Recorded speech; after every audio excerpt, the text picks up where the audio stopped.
Told y'all this was a movement. Taking over. I ain't believe. You dig? Bank down. Bank down. Bank down. Bank down. East to west, we getting banked down. North to south, we getting banked down. Worldwide, we getting banked down. Yeah. Call up 917-889-8041. This the Bank Down Radio Show. We controlling the globe and we second to no one. Every time we emerge, we put in that work and Bank Down, do it for the culture. Then it's One Love Wednesdays from 8 p.m. to 9 p.m. with Tipsy the Trophy. And we keep making moves by coastal. All right, y'all. We are tuned in for another episode of the Bank Down Radio Show. I am your host, and I have a special guest on Zoom for y'all coming from Ohio. We have Miss Lisa Brown, who is the founder of Side Hustle Saturday. I love the fact that you wore the shirt. Gotta represent. Take my phone. I don't even know about the caller right now. Lisa, I wanted to talk to you today. One, I was telling you the other day, running across your Facebook sponsored post where you was talking about your platform, and then I started looking at the platform, was seeing all the different plethora, yeah, there we go, of guests that you have. Mm-hmm. So for everybody out there who's going to tune into the video, give us one, your background, and then what made you want to start a platform? Sure. I started Side Hustle Saturday Hustle Talks about a year ago. Well, during the pandemic.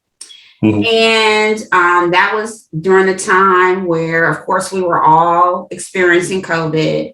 Mm-hmm. And then we were going through that. I call it a renaissance, all the racial unrest. Everybody was getting woke. And I wanted to do something to give back. More than just I'm out here protesting, and that was cool. I mean, I was out there, but I wanted to do more that was going to be evergreen. And I always felt like Black businesses were underrepresented, or the light that we were presented in wasn't tangible enough that people could really get value add out of it. So I had to hone in on some of the things that I like to do that would evolve into a platform. I love to network. I love to hear people's stories. Mm-hmm. I love to talk, as you'll find out in this interview. And I love products and businesses. And so I wanted to ball that all up into something. And I said, I want to start a platform for Black-owned small businesses where we can come together as a community and talk about your entrepreneurial journey, because everybody that I've run into either has a side hustle, wants to start a side hustle, or doesn't know how to get their side hustle off the ground, or they're a business owner, somebody who was doing something. And so I wanted to have this platform to start that. And hence I started Side Hustle Saturday Hustle Talks. That's what's up. So in your journey of doing that, well, first of all, is this your first, I look at it like a business, because you're putting all the ingredients in that it would be to be a business. Is this like your first venture of doing something of this magnitude? Of doing something where I'm talking to people via video and doing lives, yes. As far as starting a business, no, I've started businesses that have failed. And I've learned from that. I was on the eBay bandwagon where I had my own business, and it really wasn't something that I was passionate about or something that I wanted to do. So it didn't do well, but I still learned from that. And there were things, I'm in corporate America now, I have a digital background of 15 plus years. And so the value add that I bring to the platform are the things that I've learned over the years of working in corporate America and from the businesses that I've had and that have failed. And those are some of the things that some of the business owners or most of the business owners or the things that you hear me talk about when I do my YouTube shorts or my interviews, those are my experiences. So I'm speaking from truth and experience when I say those things to my platform. So in launching the platform, it was new as far as like doing the video and the interviews, even the process of even doing that, like getting interviews, right? You have to go through a trial and error. So what were some things that you learned that you necessarily didn't think about before pursuing it? That I like to be in front of the camera. I love it. No, you know, that was one of them because it's scary to go live. And when I talk to people and I say, you know, they need to see more of you. It's a scary thing because you're pressing the button and it's not just, you know, your people or it's on your small little, you know, Facebook page or your private page.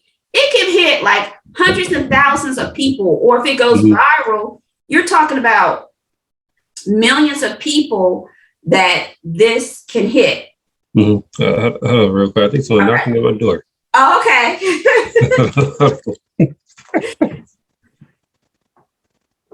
I'm so sorry, it's just me.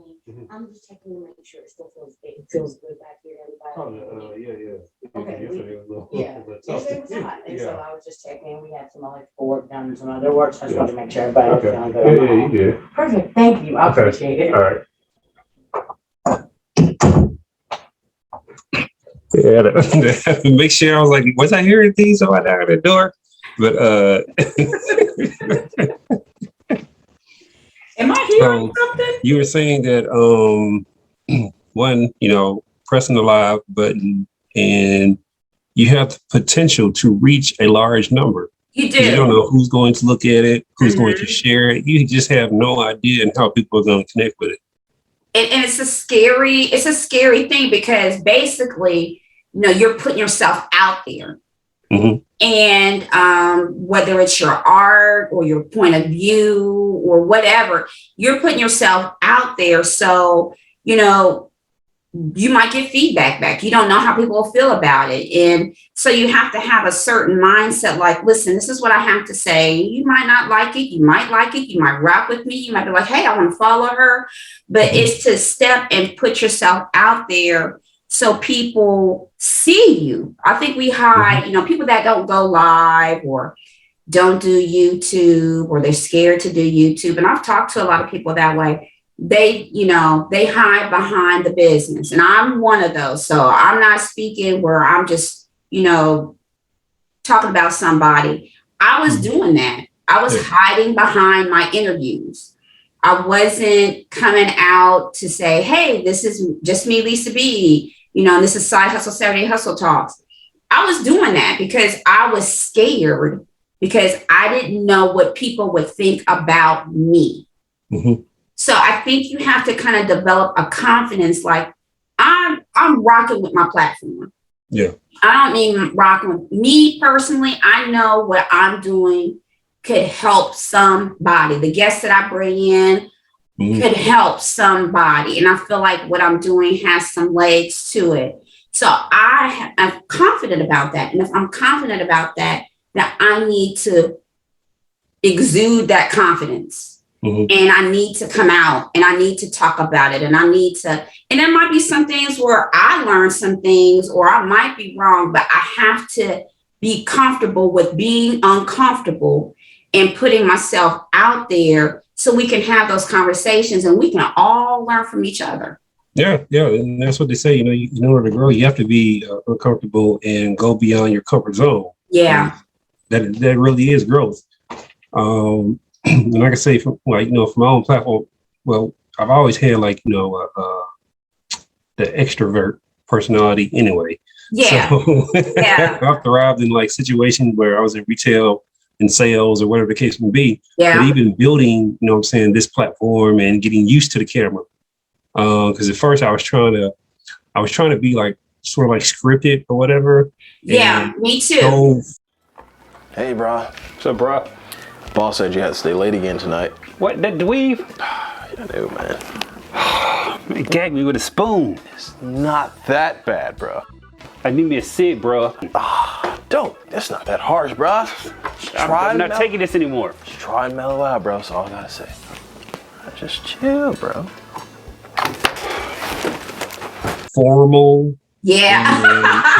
I'm sitting there looking at my old interviews, and I'm like, that's kind of boring, you know? Oh my God, yeah. You know, I look back at some of I'm reading.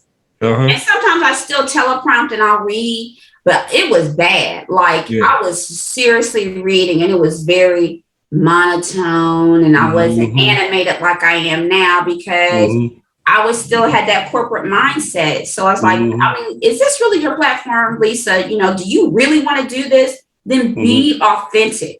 Exactly. Authenticity gets you everywhere. It does. You know, be authentic and the people that resonate with you will find you. And it's as simple as that. So yeah, it's a scary thing, but what I learned about myself, besides wanting to be on camera, but what I learned about myself is that it helped me in my social skills. Not to say I was like, you know, an introvert. I would talk to people, but now I talk to people. You know, I have no problems whipping up a conversation, talking to people that I don't know. And being on camera and doing these interviews was helpful for me in that retrospect. So I learned that was a skill set that I had to develop, and doing this helped me enhance that skill set. So as far as like guest selection, right? I'm a part of a couple of different groups on Facebook, and like I have my own theory as far as like, you know, when you build your platform, you start seeking out guests, things of that nature, how you go about doing that, then even the type of guests that you want. And then also it goes into, you know, whether or not you charge, whether you don't charge, things of that nature, whatever. But we don't have to get into that part unless you want to. Oh, we can get into it. Oh, okay. Hey, you like it? I love it. But as far as guest selection, though, right? How do you go about picking your guests, or what is the process of a guest getting to your platform? I've gotten guests interesting ways. So I'll just start at the beginning. When I first started out, it was people who I knew that I had businesses or was doing something that I felt like could benefit. I wouldn't say that I had a gift, but I like people that have interesting stories, you know? And so I was lucky enough to get guests on my show that were like, oh, wow, that's kind of cool. You know, I like really cool and unique things. So that's my radar to find guests for my show, something that is unique or interesting about them. So I use a lot of different techniques. I started out that way, you know, friends and family. You got business, be on a show. Then I would get on email lists to blackbusiness.com or Essence or a lot of the Black social media sites and see who they were writing about. And then I would follow Black businesses and follow who they would follow. And when people went live, I would see who they were going live with. I would check my phone. I was like, who's that? Follow them, do a little research on them. So I was getting guests that way. A lot of them from when blackbusiness.com would post about a certain story. I got quite a few guests that way where I'm like, oh, that's really cool. I would post their story, give Black business the credit, and then reach out to them if they were like, thank you, you know, this is cool. Hey, your story's great. Let's talk about it via video. Forget about the print. You know, we want to talk to you. And so I've done that. And then this people started reaching out to me. You know, once I got my content built up, you know, people were like, I've seen your content, it's great. I would like to be a guest on your show. just to piggyback on what you said, I do not charge my Black businesses for being on the show. I don't believe in that. I don't stand in that. And as today, and I don't think I ever will charge a Black business to be on. I just don't. That's not what I want this platform to be about. I want it to be about helping people. And I just, for my platform and what I stand for, I just don't think for me it would be right. I support by, if you selling t-shirts or a mug or whatever, some cookies, I will buy from you to support that and to support your Black business, because it's hard out here to be a business. It is. So that brings up an interesting question for me, right? Because I have a two-pronged model for that, right? But of course, you've seen like, my numbers and stuff like that. So I've put a lot of money into building my platform. And to me, I treat it like a business. And my general rule is if people reach out to me and I don't know you, that I have no relationship with you, then I will charge you. It's not going to be a whole lot or whatever. Like $100 per interview, because they know I'm willing to push it too. Right. But if I'm reaching out to people and I want to hear about their story, and I want to let them know I appreciate their time, I don't charge. But I have had it to where, I've reached out to people. And I think like my busiest year was 2018. I did 88 physical interviews. Wow. I did at least, I want to say 30 to 40 audio interviews. I did over 100 some interviews. And I really blossomed the channel and platform that way. It was either 2018 or 2019. It was one there right before pandemic. And no, I think it was 2018. 2019, I think I scaled down a little bit. I did about 40 or 50. And then 2020, I was so tired that I only did like 12 interviews that year. Wow. But I had the content though. Yeah. And so you repurpose, and that's important as well. You can go back and like, hey, exactly, that content and repurpose it. And people reshare because, Facebook does a thing. My biggest platform is Facebook. Yeah. People reshare those videos because I've seen, and this goes off into another realm as well. But I see where like I'll be people's interview and then they won't do any more interviews. I don't understand why they do that. It could be the fact that they're not actively looking for them, people are not reaching out, whatever the case may be, or maybe they want people to reach out. They just don't know how to pursue getting on someone's platform. Excuse me, but to go back to my point, like I've invested a lot of money, microphones, like I pay for Zoom premium service. I do a lot of Facebook ads, and I'm like, I do too. I love Facebook ads. That's why, I use a charging method for people who just inquire, because I've had people who just want to get on just so I can validate what they do.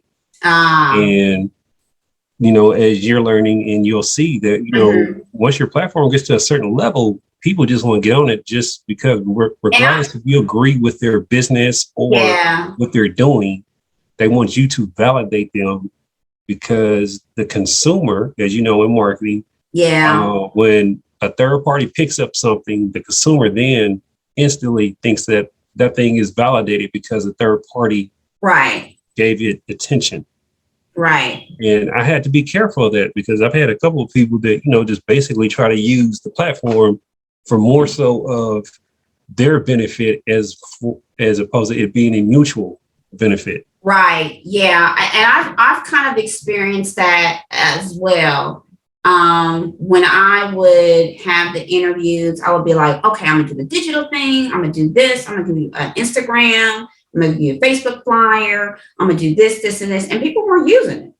And I was the one that was putting all the dollars behind it. So now I say, okay, I'll give you the interview. I mean, it's only fair that I'll give you the interview and you can edit it out. But I don't do the digital flyers anymore. I'll do them for me, but I don't provide that unless the guests say, can you send me a digital flyer? So I've totally, I'm always evolving the way I do it, but I hear what you're saying. And sometimes I can kind of weed people out because what I do is before we even have an interview, we have a discussion because I want to see what you're about. Like we did. I mean, we was talking so much. Yeah. I want to make great sure conversation. Right. I want to make sure that, it's a good fit. I want to be sure. And if I can't use you as an interview, I might use you in a different realm, like Hustler of the Week or Side Hustle Shout Out. Now, for those things, I will probably start to charge. And I haven't yet because I'm still growing and I'm still evolving and learning. But you're right. Once you get to a certain point of, hundreds and thousands of followers, you've got to kind of like reevaluate and pivot your business model. So now it's like, okay, I have this huge platform and Joe Schmo just can't get up on here selling his t-shirts. It has to be a value add, and there's going to have to be some give back. And so we'll just have to have, once I hit that 100,000, because we're going to speak that into existence. but then that's when I'll reevaluate and pivot my model and think of ways. I still want to help, but I'm not going to, I still want to be helpful and bring to the forefront Black businesses to where it is a good ROI for the Black business owner, as well as for me coming on my platform. Yeah. So, excuse me. The only thing I would say today is I think you're at the point where you can charge now, but that's definitely up to you. Yeah. I tell people regardless of your why, right? Your why is to help the Black businesses. Yeah. They still have to. You still got to play the game of, if you want people to patronize your business, you got to put money into marketing. You got to put money into the advertising. You can't just rely on, just social media and blah, blah, blah, their own thing. And I'm like, that's narrow-minded looking at it, because it's a lot of clutter out there. And that's what advertising does. It helps break through the clutter because you're being consistent. There's another thing about that. But to piggyback on that, I've thought about that. So I'm doing another business to where the revenue can come in. Yeah. So I'm building a multimedia company, as we speak, and that will be the revenue portion of Side Hustle Saturday. Yeah. Where I'll charge you for the digital ads. I will charge you for the Facebook. I'll charge you for media consulting or video making or all those things that small businesses need that they don't really think about. You know what I mean? And I know. I'm right there with you. they don't think about that. So I'm doing, and there are a lot of them out there. Please believe when I tell you. And so what's going to set me apart from everybody else is my background, my skill set. You can go on my page and look at my stuff. And that's my portfolio. So that will be things that'll set me apart. I just got LLC. So I'm going to do a full launch in 2022 at the beginning of the year. Plug, it's going to be called Studio 951. So we will start to bring in small businesses to help them do consulting and coaching and elevate that business or take it to the next level. It could be small things like, I need help with this. And then so that's when I'll start to charge people to get that revenue. Yeah, that's what's up. So as far as your variety of guests that you've had on, have you had any one particular interview that really stuck out to you? Well, there's been a couple. I just had one that was great. It was Christina Fontanelli, and she has a Fontanelli art. It's not posted yet, but that was an amazing interview. Where she talks about mental health. She does an art and dance therapy.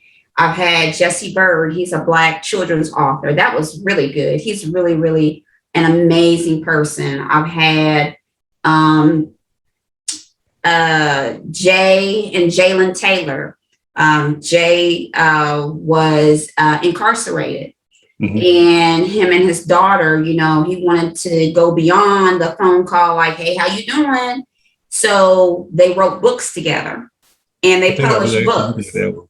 Yeah. So they were an amazing, his story. I was like, that's why I was like, I love stories. And it's when I interview Black business owners, I'm going to ask you more than about your business. I want to know about you because you are your business, right?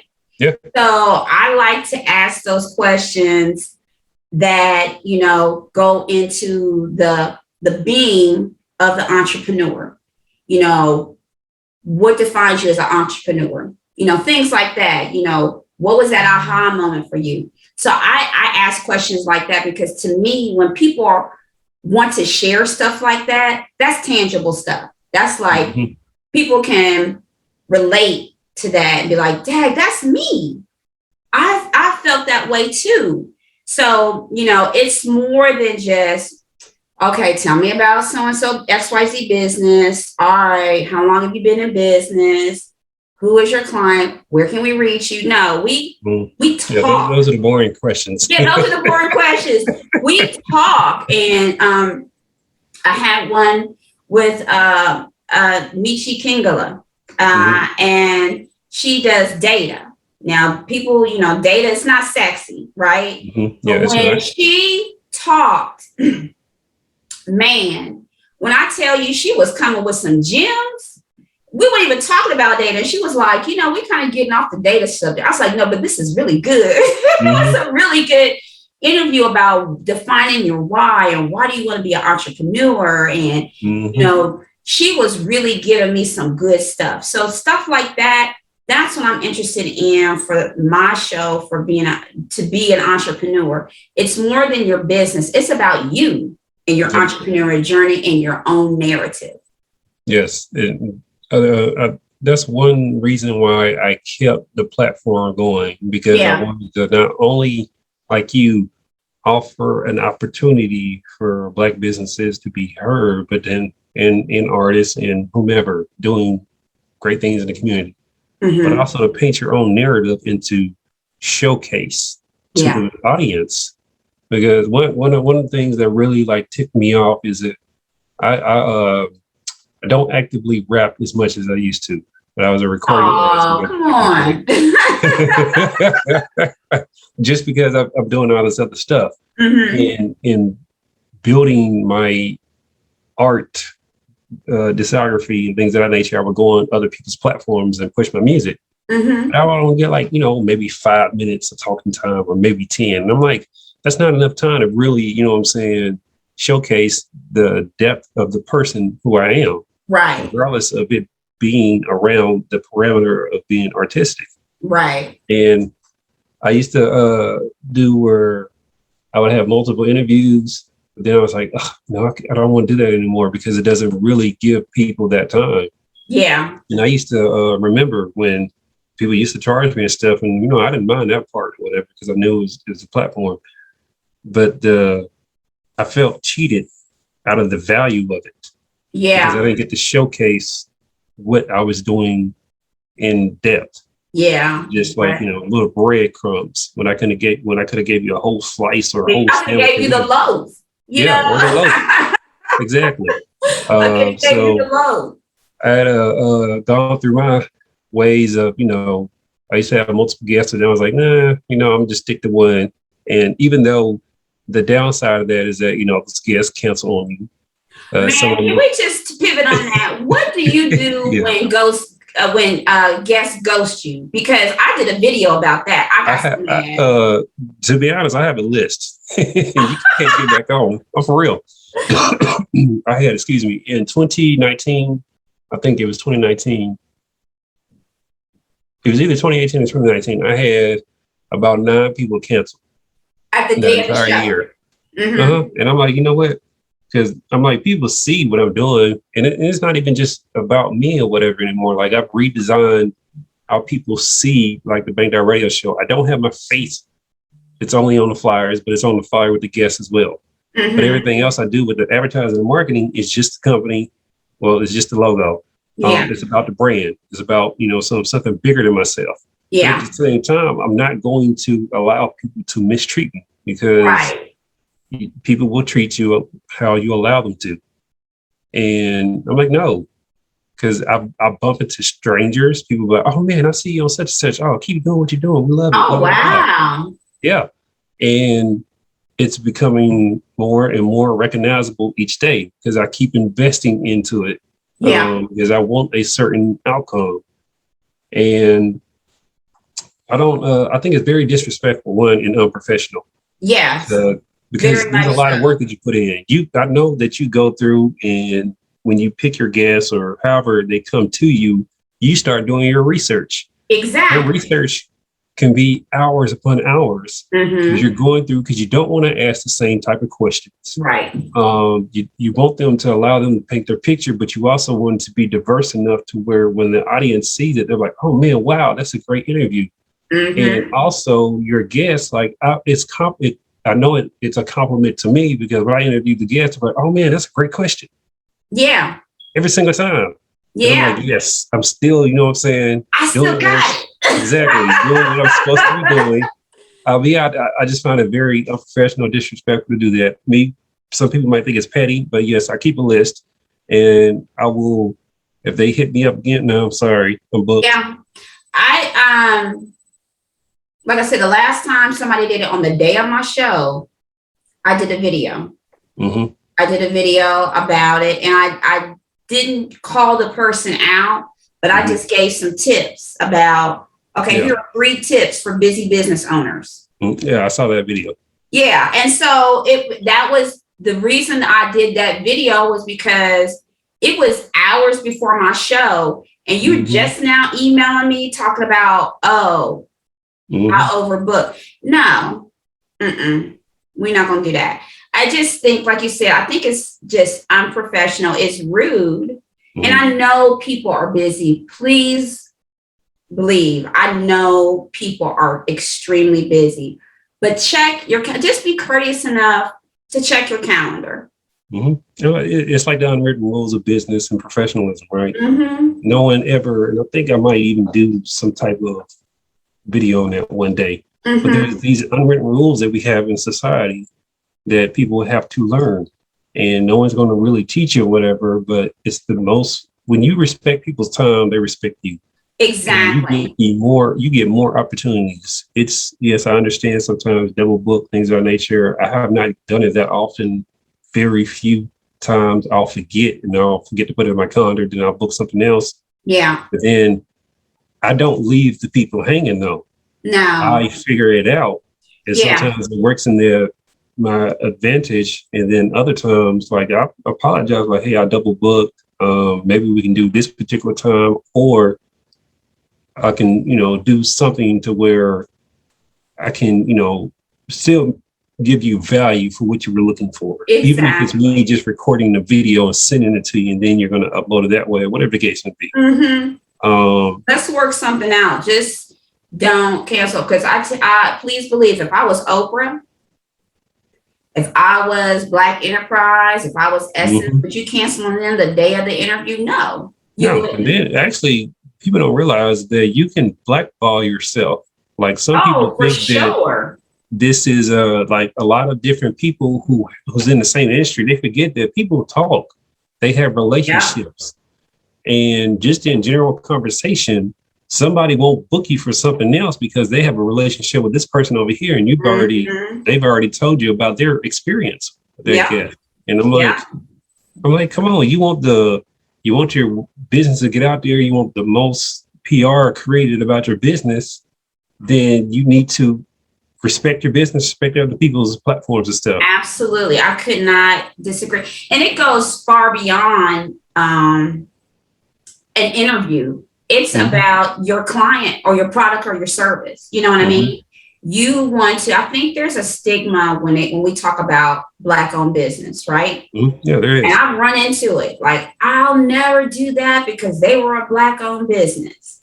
And I think there's a stigma that comes along with that Black owned businesses do not provide excellence. And I just don't think that's a fair stigma.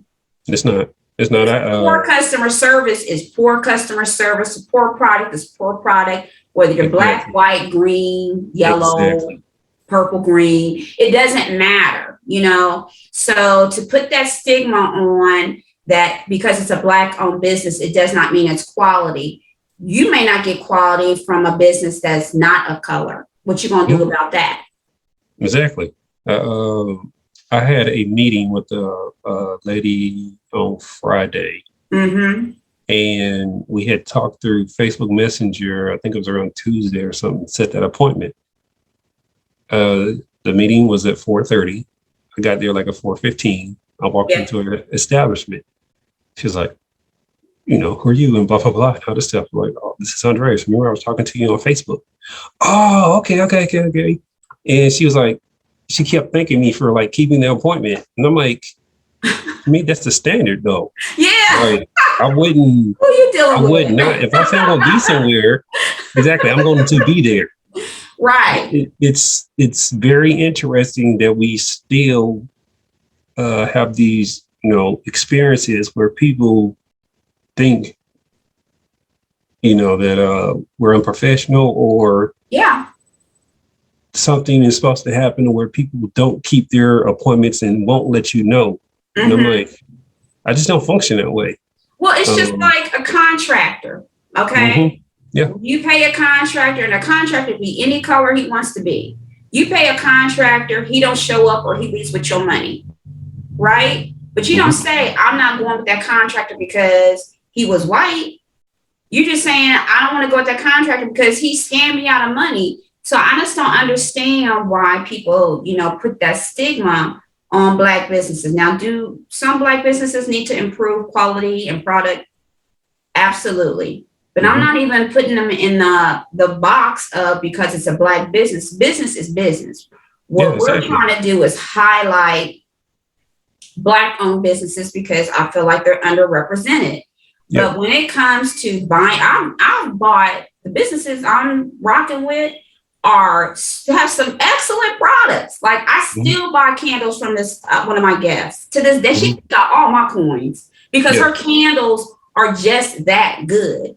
But you know, and I also have talked to some people where they don't want to put that they're a Black-owned business because they feel like then they'll be put into this category. They're just a business. Which I get or whatever, you know, and, you know, to each their own, you know, but people can run their business how they want to. Yeah. I'm always promoting and saying I have multiple Black-owned businesses and I put it out there and I don't care. Like, it's, to me, like you said, I get to control the narrative. Right. I'm not letting other people control that. And like with my hemp business with the cook shop, you can go and look at the Facebook reviews. People, I can post screenshots. People say, man, the customer service is always on point. I've had people call me when we're closed and be like, hey, I was in the area. Okay, give me 12 minutes. I'll be there to open up. Right. I'm like, I'm looking at it like I want every opportunity to make money so I can grow this, so I can hire people, so it can get bigger and bigger and can really take over and have a business that we can paint the narrative with and provide resources. Because I'm like, I tell people, the more you support these Black-owned businesses, especially the ones that are doing what they're supposed to do. Now, if you ain't doing what you're supposed to do, there's no sense in that business being in business anyway. Period. Exactly. Regardless if it's Black-owned or not. But if you're supporting the ones that are doing what they're supposed to do, that's more resources for that business. One, small businesses don't have a lot of red tape. Right. They're owned by only either one person or just a select few, and they can make decisions really quick. They can also support different initiatives in that local community. Yeah. So if you got a Black-owned business, they're doing $1 million a year, and you know they got like $500,000 in capital all the time because they're profitable. They can take part of that money and go fund the football team or the softball team or the piano lessons at the school or wherever else that those resources have been stripped from. Right. And I'm like, come on, to me, it just makes sense or whatever. So I'm with you. Like I'm always supporting Black-owned businesses. I'm always shouting them out. I'm letting people know about the ones that do I come in contact Exceptionally with. well, absolutely. Do you think, because I've run into this too, where the businesses, the Black-owned businesses that are super elevated, they ain't got time for you. You know what I mean? They don't have time to, like, this is how I got here. I've been snubbed too. It's beyond ghosted. I've been snubbed to where, like, well, you're not X, you're not so and so, so I don't even have time for you. I've experienced that as well, and I'm like, wow, okay, well, so when I have guests on my show, you know, I'll try to reach out to the ones that, you know, might have a couple 100,000. And it's not like I'm trying to jump on your coattails and, oh, this will get me more followers. I just want to hear your story. Yeah. You know, I want to know what made you you. But now I'm like, you know, I just want to talk to the small business owners, you know, so I have a cap that I look at. I'll go on your social media sites. I'll see how many followers you have. And if I feel like they don't have to, they're not going to reach back out to me, or, you know, now some of them have, but for the most part, they don't. They don't. And if you're following one person and you've got 1.2 million followers, I'm surely not going to reach out to you. I get it. There are some that, you know, that will snub you, like you say, because they feel that it's not what's in it for them. Like, you know, what is it with them, or, you know, what's in it for me? And I get, you know what I'm saying? I get that. But at the same time, I'm like, and then, you know, I have to look at, like, okay, say if it's an individual who throws, like, you know what I'm saying, who's seen as the head of the empire, right? Yeah. And if that person gives you this opportunity, are you really using this opportunity to, you know, talk about them? Or if, like you said, using the opportunity to try to spin it any way to make yourself look better and things of that nature. You know, I'm like, they get that all the time, or whatever level, you know what I'm saying, you're at. So I think, you know, never, like, you know, shoot yourself down, but like you said, go through and look at who you think would fit your personalities with, you know what I'm saying? Match. Yeah, that's why I have those meetings. That's why I do a 30-minute meeting before we even shoot, to make sure we vibe, or so they can just understand what I'm about, you know. And I've had 100% success with that. You know, they like, oh, I'm digging that. And those are the people that are part of the community, because they get it. You know, they I can give you an example of who I've seen as a big person not really discount the platforms he's been on, has been Master P. Oh, really?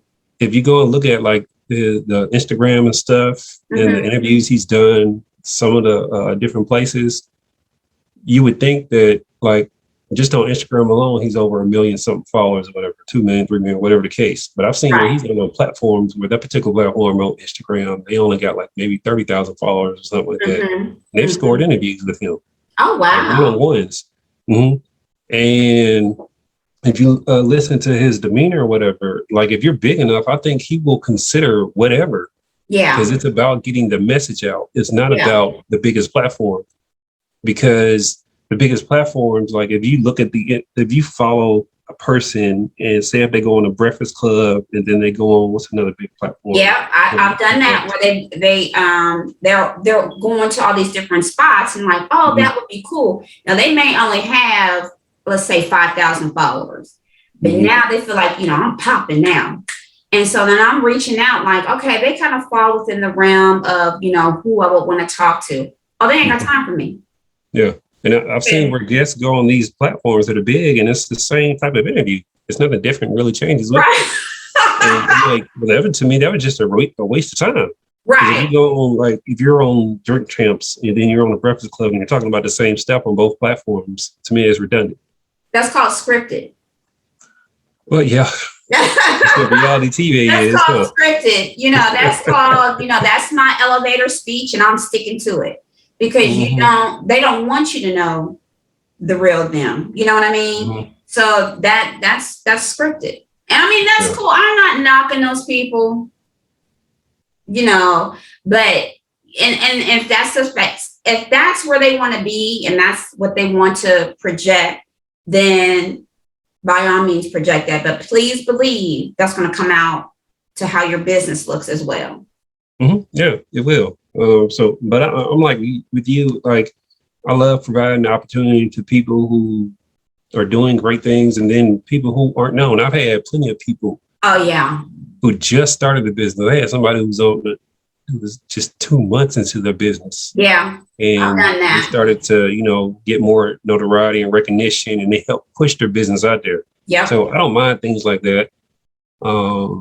And I don't mind talking to people I know that, have established stuff because there's value in that as well. Yeah. I just want people to connect with me and then also to connect with the audience and the audience to see. But as far as the platform growing, I already know that it's going to continue to keep growing because I'm still here. So unless I'm not here, it's not going to grow. Yeah, exactly. Exactly. And then the thing that I would say to anybody watching this is, and we talked about this, is you've got to push your platform. You got to advertise. You got to let people know you're out there. Some of the things that I do to grow my Instagram, and I'll do follow for follow, not like you follow me, I'll follow you, is I'll go in and I'll follow different Black businesses and they follow me back. Sometimes they do, sometimes they don't. But I want to, that's helped me out to let people know, hey, I'm out here. Or Side Hustle Saturday what they about? And then they start learning about you. And then I do Facebook ads. I know you talked about that. Facebook ads, you can run them for as little as $1. $1. And you can run an ad and get your business out there. You can control your spend. You can control the threshold, so it doesn't cost you a lot of money if you're running on a low budget. But you can put in $1, $5, however much you want to. But Facebook ads, you can run a Facebook ad and it'll show up in Instagram, it'll show up on Messenger, and it'll show up on Facebook. So I would tell people to advertise your business and look at running ads. Yes. Yes, because people have to know about your business. Yep. Well, all things have to come to an end. But I got some more work I got to do. But I want you to put your information out there, and I'm going to also edit the video and put it in there as well, and tag the page and all that good stuff. But let people know where can they reach you at if they want to be booked as a guest, or if, in the future they want to do advertising or seek out any services that you can provide. Sure. So for my social media channels, you can follow me on Instagram at @sidehustle_Saturday. On Facebook, you can follow me on Side Hustle Main Hustle. And I'm on YouTube, y'all. Okay. I am trying to grow this YouTube channel. You can follow me on YouTube at Side Hustle Saturday Hustle Talks. Please, I'm going to send in the link to the channel. So you guys can follow me there. So please support. If you want to reach out to me, if you feel like you're video ready and you want to talk about your business, reach out to me. You can email me at sidehustlemainhustle@gmail.com. And let's have a conversation. Let's talk to see how we can get you on the show. That's what's up. Well, I appreciate your time. I'm going to end this recording, and I'm going to let you know when I get ready to put it out and everything. It's not going to take that long. Probably. Okay. Down. Bank down. Bank down. Bank down. East to west, we getting banked down. North to south, we getting banked down. Worldwide, we getting banked down. Yeah. Call up 917-889.